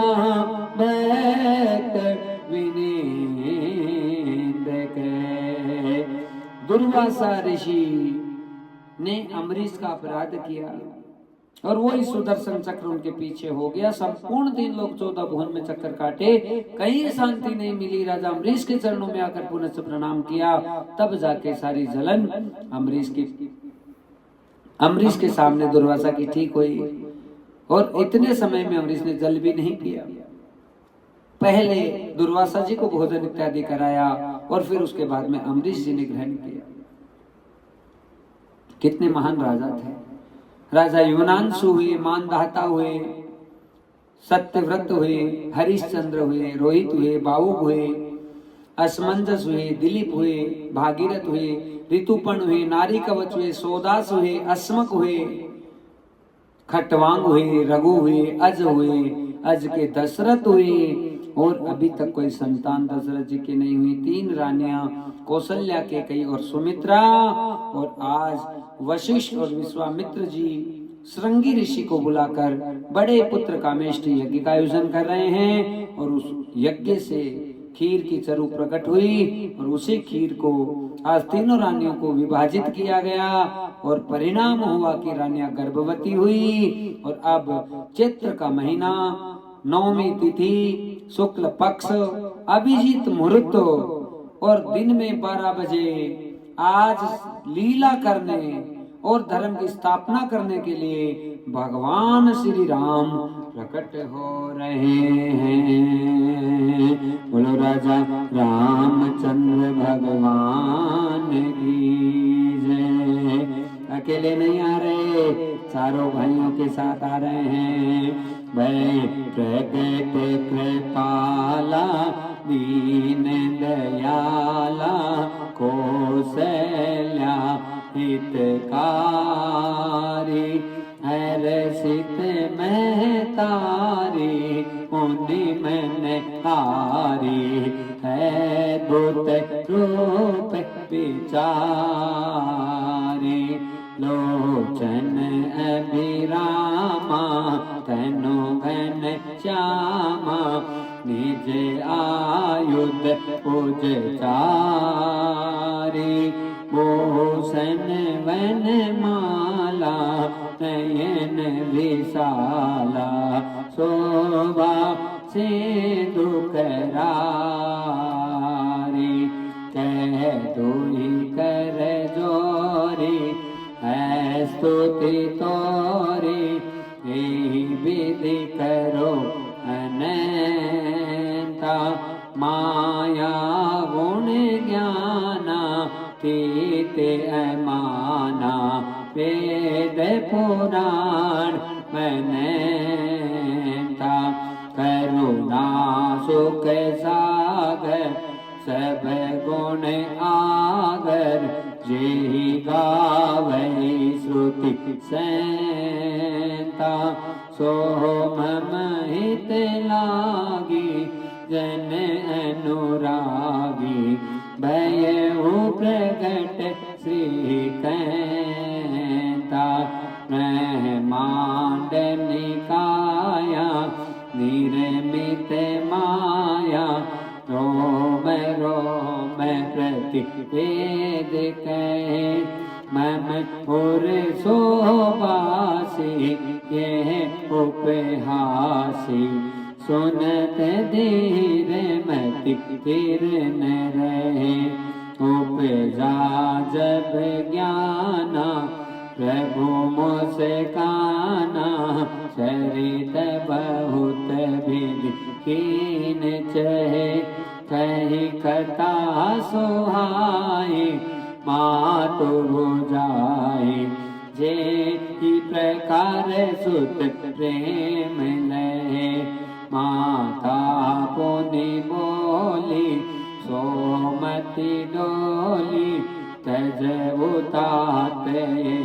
रूपा की जैसी सुलीला अति प्रिय शीला ये सुख परम अनुपा सुनि वचन सुजाना रोदन ठाना होई बालक सुर भूपा यह चरित से गावै हरिपद पावै ते मैं परहि भव कोपा विप्रदेनु सुर संत हित लीन मनुष्य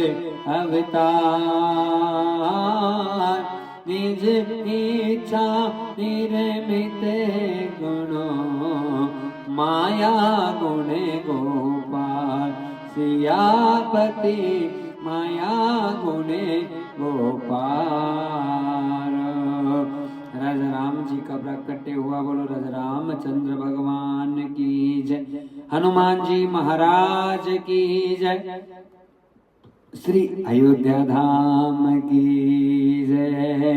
ओ बानर बांको रे लंका नगरी में मच गयो हाको रे, ओ बानर बांको रे, आ बानर बांको रे लंका नगरी में मच गयो हाको रे, ओ बानर बांको रे। बोलो हनुमान जी महाराज की जय। राम जी की बाल लीलाएं कम है। विश्वामित्र जी आए, दशरथ जी के पास में आकर याचना की, राम और लखन को साथ में लेकर गए, ताड़का का उद्धार, सुबह मारीच का कल्याण, अहिल्या पर कल्याण करके सीधे स्वयंवर में जाकर सीता जी का वरण किया। और उसके बाद में यहाँ वापस पुनः अयोध्या आए। मंत्रा ने भड़का दिया कि कई को श्राप लग गए, वो जो वचन थे मांगे यहाँ दशरथ जी से, और राम जी को वनवास जाना पड़ा 14 साल के लिए। सुतीक्षण जी का, निषाद राज का कल्याण किया, फिर केवट का उद्धार करके भगवान भरद्वाज ऋषि के आश्रम पे पहुंचे, अगस्त मुनि के आश्रम पर आए, वाल्मीकि जी के आश्रम पर आए, और फिर महाराज जो है कि यहाँ पंचकुटी में आकर कुटिया बनाई, शूर्पणखा आई, नाक कान काट दिए गए, खरदूषण को लेकर आए, खरदूषण का उद्धार भगवान ने किया। शूर्पणखा रावण के पास गई, रावण ने अपने मामा मारीच को आगे किया, जो माया का मृग बन के आया। राम लखन दोनों पीछे चले गए। इधर धर साधु का भेष रावण सी को हरता है। शिव शंकर क्षमा करें, सीता का हरण यहाँ पर रावण के द्वारा साधु का भेष बनाकर किया गया। जटायु जी ने प्राणों का ही बलिदान कर दिया, पर रक्षा नहीं कर पाए। वापस राम जी आए, सीता सीता करने लगे, जटायु का उद्धार करके पंपासर सरोवर के ऊपर स्नान करके आज भगवान जो है सबरी जी की कुटिया में गए। नवदा भक्ति का वरदान प्रदान करके किष्किंधा पहुंचे, जहाँ सामने से श्री हनुमान जी महाराज आए हैं, कंधे पर बैठा कर लेकर गए, और वहां सुग्रीव से मुलाकात हुई। और सुग्रीव की सारी बातें राम जी को पता चली। बाली का वध किया गया, सुग्रीव को राजा बनाया गया और फिर सुग्रीव सारी बातें अपने वचन को भूल गया था कि मुझे राज्य प्राप्त होने के बाद में सीता जी की खोज करने में मदद करूंगा। और लखन जी जाकर जब उनको बाण दिखाने लगे तो सुग्रीव डर कर आया। चारों दिशाओं में सेनाएं तैयार की गई और यहाँ पर संपाति के द्वारा पता किया गया कि रावण ने सारा काम किया है। तो सोचने लगे कि अब छलांग कौन लगाएगा। 100 योजन की छलांग लगाने के बाद ही वहां लंका पहुंचा जा सकता है। तो हमारे कलयुग के super duper star Shri Hanuman ji के अलावा कोई कार्य कर नहीं सकता, क्योंकि जहां जहां कीर्तन होता श्री राम का, लगता है पहरावा वीर हनुमान का। और वही बालाजी महाराज ने सीधी छलांग लगाई।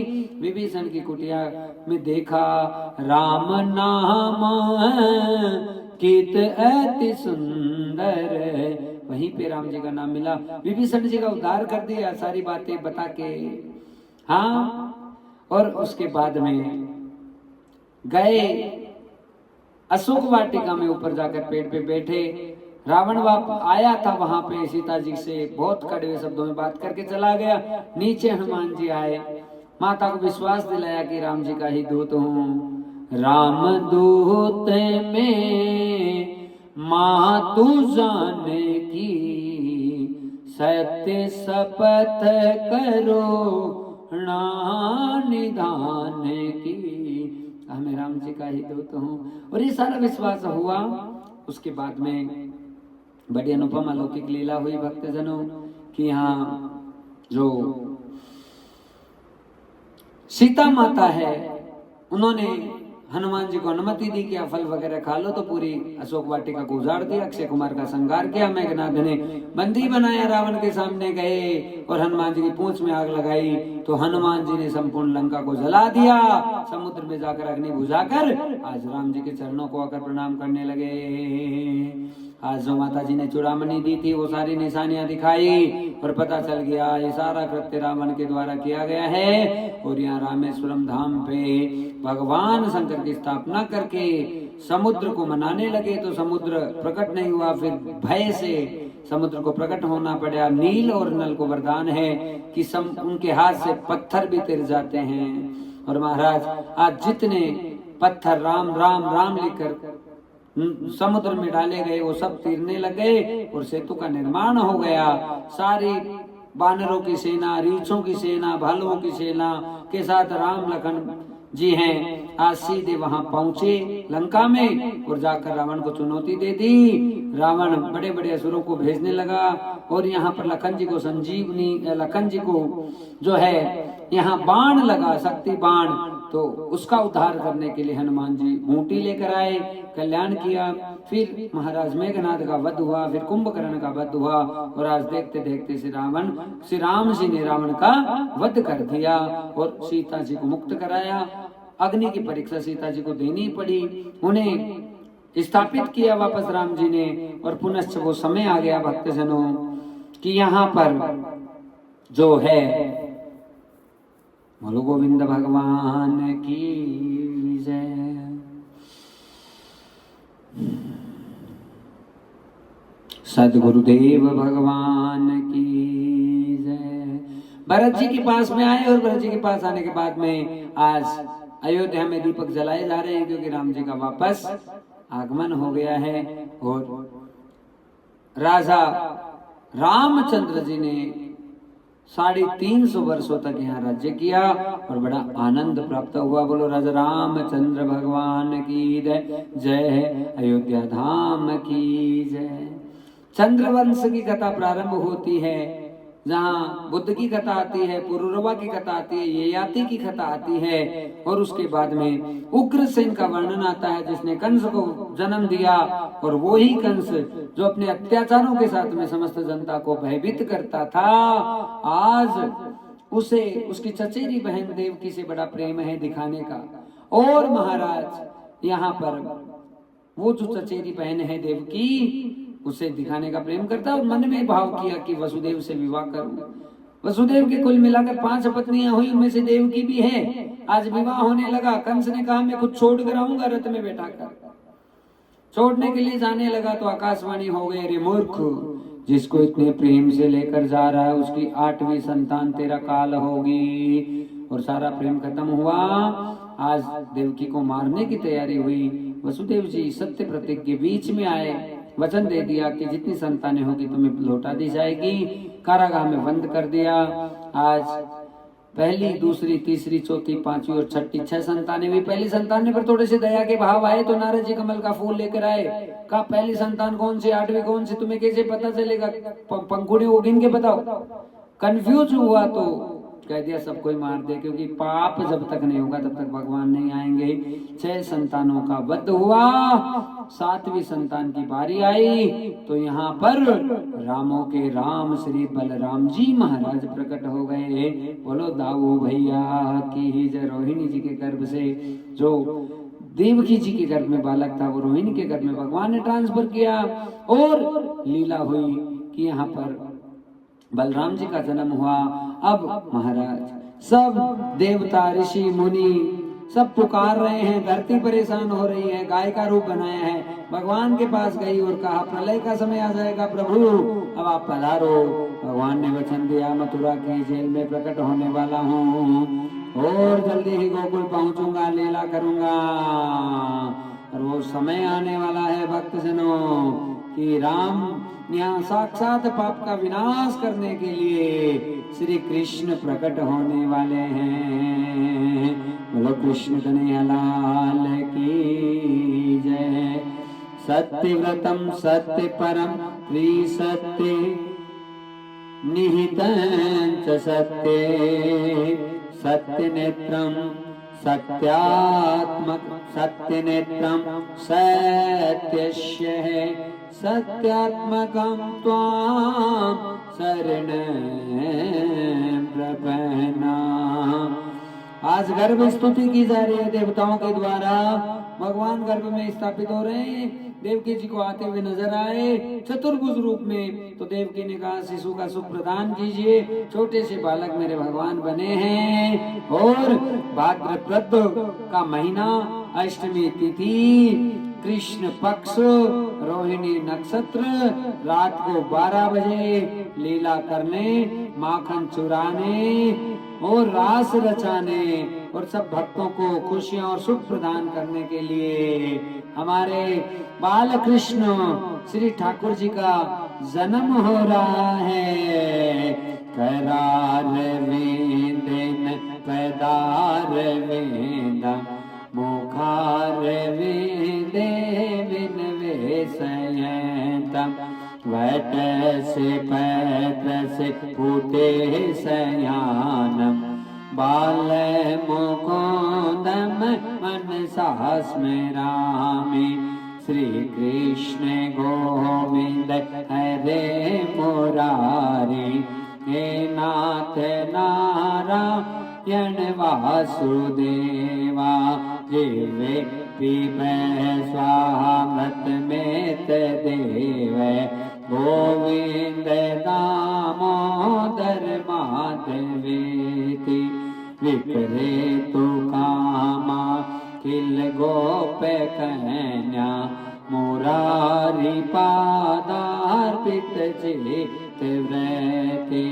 नद्या देखन मोह वसात वोच गोविंद दामोदर माधवेति ग्रहे ग्रहे गोप वधू कदम्बा सर्वे मिलित वासम वापयोगम पुण्यानि नामानि पठन्ति नित्यं गोविंद दामोदर माधवेति सुखं शयाना मिलिये निजेय नामानि विष्णु प्रवदन्ति मतर्या ते निश्चितं तन्मेतां व्रजन्ति गोविंद दामोदर माधवेति जीवे सदेयं भज सुन्दराणि नामानि कृष्णस्य मनो हैराने, समस्त भय करते विनाश नाणे, गोविंद दामोदर माधवेति, सुखा वैसाने इदमेव सारं, दुःखा वैसाने इदमेव गेयं, देहावसाने इदमेव जाप्यं, गोविंद दामोदर माधवेति, जिह्वे रस के मधुर प्रिय त्वं, सत्यं हितं त्वां परमं वदामि, आवर्ण एता मधुराक्षराणि, गोविंद दामोदर माधवेति, त्वामेव याचे मम देहि जीवे, समागते दण्डधरे कृतान्ते, वक्तव्यमेवं मधुरं सुभक्त्या, गोविंद दामोदर माधवेति, श्री कृष्ण राधा वर गोकुलेश, गोपाल गोवर्धन नाथ विष्णु, जिह्वे पिबैः स्वामृतमेत देव, गोविंद दामोदर माधवेति, गोविंद दामोदर माधवेति, श्री कृष्ण गोविंद हरे मुरारी, हे नाथ नारायण वासुदेवा, श्री कृष्ण गोविंद हरे मुरारी, हे नाथ नारायण वासुदेवा। और महाराज आसलाल जी को धान साफ करने वाले सूप में वसुदेव जी के द्वारा विराजित किया गया। जेल के ताले अपने आप टूट गए और सैनिक सब सो गए। बाहर निकले, यमुना जी प्रभा पे आई, भगवान ने चरण निकाला टोकरी से और आज यमुना जी ने ठाकुर जी के चरणों को स्पर्श किया। बारिश होने लगी, शेषनाग जी ने भगवान को छत्र प्रदान किया और आज देखते देखते श्री ठाकुर का प्रवेश गोकुल में होने लगा। नंद घर आनंद भयो, जय कन्हैया लाल की। वसुदेव जी ने जो कन्या हुई उसे साथ में लिया और लाला को वहीं लेटाया और किसी को कानो कान खबर भी नहीं चली। भक्तजनों, वसुदेव जी पुनः लौटकर जेल में आ गए और यहाँ सुबह का समय हुआ तो पता चला नंद घर आनंद भयो, जय कन्हैया लाल की। नंद घर आनंद भयो, जय कन्हैया लाल की। हाथी घोड़ा पाल की, जय कन्हैया लाल की। हाथी घोड़ा पाल की, जय कन्हैया लाल की। नंद घर आनंद भयो, जय कन्हैया लाल की। हाथी दीनी घोड़ा दीनी और दीनी पाल की। हाथी दीनी घोड़ा दीनी और दीनी पाल की। गोविंद गोकुल आयो, गोविंद गोकुल आयो। गोविंद गोकुल आयो, गोविंद गोकुल आयो। हाथी घोड़ा पाल की, जय कन्हैया लाल की। हाथी घोड़ा पाल की, जय कन्हैया लाल की। हाथी घोड़ा पाल की जय कन्हैया लाल की। गोविंद गोकुल आयो हो गोविंद गोकुल आयो। हाँ गोविंद गोकुल आयो गोविंद गोकुल आयो। बधाई गाँव रे नंद बाबा के अंगना। बधाई गाँव रे नंद बाबा के अंगना। बाबा के अंगना मेरी मैया के अंगना। बाबा के अंगना मेरी मैया के अंगना। नाचू गाँव रे नंद बाबा के अंगना। बधाई गाँव रे नंद बाबा के अंगना। बधाई गाँव रे नंद बाबा के अंगना। बड़ा भाग सो अवसर पायो। बड़ा भाग सो अवसर पायो। ठाकुर जी को जन्म कमायो। ठाकुर जी को जन्म कमायो। फूले न समाओ रे नंद बाबा के अंगना में। फूले न समाओ रे नंद बाबा के अंगना। बधाई गाँव रे नंद बाबा के अंगना। बधाई गाँव रे नंद बाबा के अंगना। बाबा के अंगना मेरी मैया के अंगना। बाबा के अंगना मेरी मैया के अंगना। बधाई गाँव रे नंद बाबा के अंगना। बधाई गाँव रे नंद बाबा के अंगना।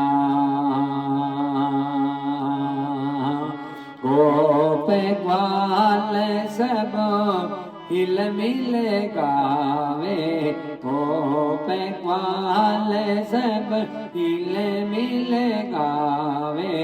नंद बाबा जो दान लुटावे। नंद बाबा जो दान लुटावे। ये समाओ रे नंद बाबा के अंगना। सब ये समाओ रे नंद बाबा के अंगना। बधाई गाँव रे नंद बाबा के अंगना। बाबा के अंगना मोरी मैया के अंगना। बाबा के अंगना मोरी मैया के अंगना। बधाई गाँव रे नंद बाबा के अंगना। बधाई गाँव रे नंद बाबा के अंगना। बधाई गाँव रे नंद बाबा के अंगना। बोलो भक्त वत्सल भगवान की जय। सदगुरुदेव भगवान की जय। सांवरिया सरकार की जय। बधाई हो बधाई हो बधाई हो भक्तजनों। श्री ठाकुर जी के जन्मोत्सव की सबको बधाई हो। खूब खूब बधाइयाँ और खूब खूब आनंद। परमात्मा ऐसे हम सबको खुश और प्रसन्न रखें। इन्हीं शुभकामनाओं के साथ में हम आज की कथा को विराम देने से पूर्व श्री राधा जी के 28 नामों का उच्चारण कर रहे हैं और फिर हम कथा को विराम कर रहे हैं। बोलो बाल कृष्ण भगवान की जय। राधा रासेश्वरी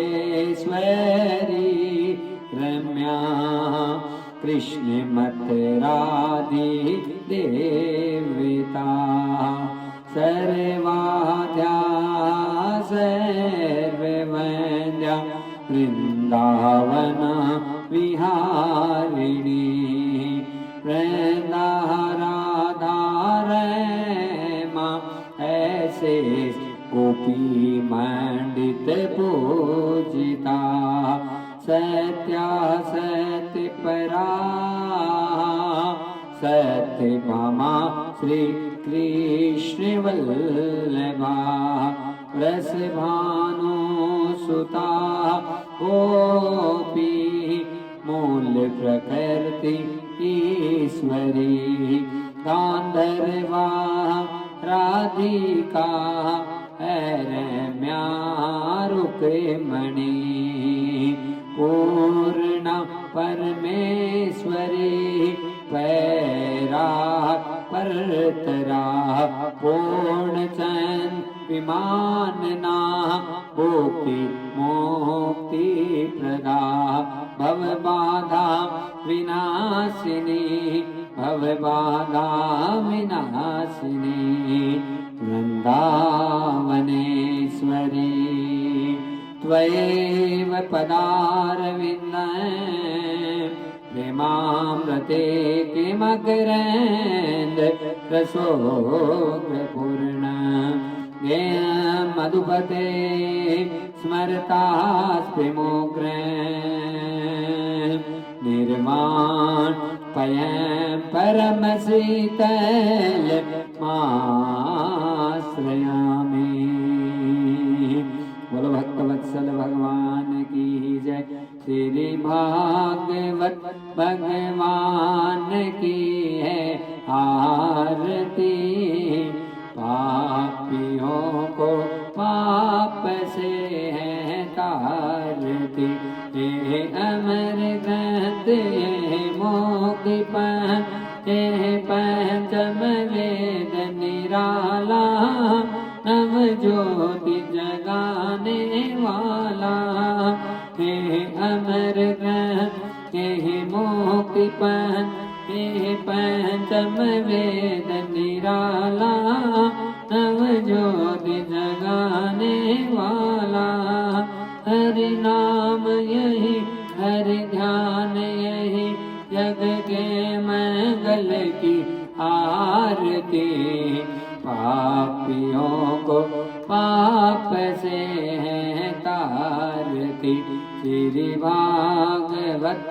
भगवान की है आरती पापियों को पाप से है तारती हे साध गीत पावन पुनीत पापों को मिटाने वाला हरि दर्द कराने वाला हे सुख करणी ये दुख हरणी श्री मधुसूदन की आरती पापियों को पाप से है तारती श्री भागवत भगवान की है आरती पापियों को पाप से है तारती हे मधुर बोल नव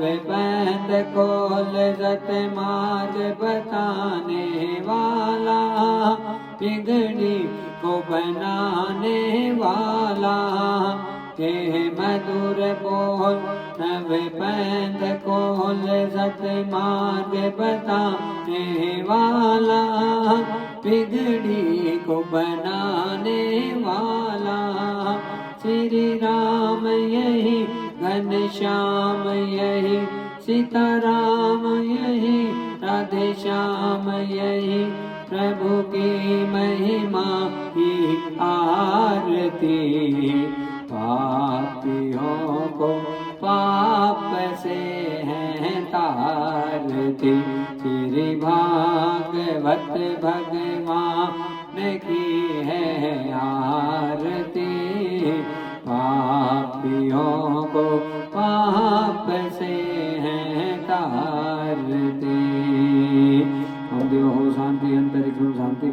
शांतिरापय शांतिरोगदय है शांति वनस्पति शांति विश्व देवा शांति ब्रह्म शांति सर्वम शांति शांतिरेव शांति सामा शांतिरेधिम है जगनेन जगमे जंति देवस्थानि धर्माणि वर्तमान्यासन् है कहनाकं महिमान ससंत्यत्र पूर्वे साध्याः सन्ति देवां है हरि ओम राजाधिराजाय प्रसेसाय नमो व्यम है वैश्वर्णाय गुणमय समय कामाय काम कामाय व्यम है कामेश्वरो वैश्वर्णो ददातु कुबेराय वैश्वर्णाय महाराजाधिपते नमः सेवंति काल कुलचन पटपाट लाभे पुण्यागजाति कर विलल सल पुष्पे बेल वै प्रभावित तुलसी तल मंजूरे वे त्वं पोषयामि जगदीश्वर में प्रसिद्ध है नाना सुगंधि पुष्पाणि यथा कालस्वांच पुष्पांजलि में दत्तो गृहणम परमेश्वर है सुमन सुगंधित सुमन ले सुमन सुदृष्टि सुजान पुष्पांजलि अर्पण करो भगवान करो स्वीकार ओंकारेश्वर मंत्र पुष्पांजलि समर्पयामि। बोलो सद्गुरुदेव भगवान की जय।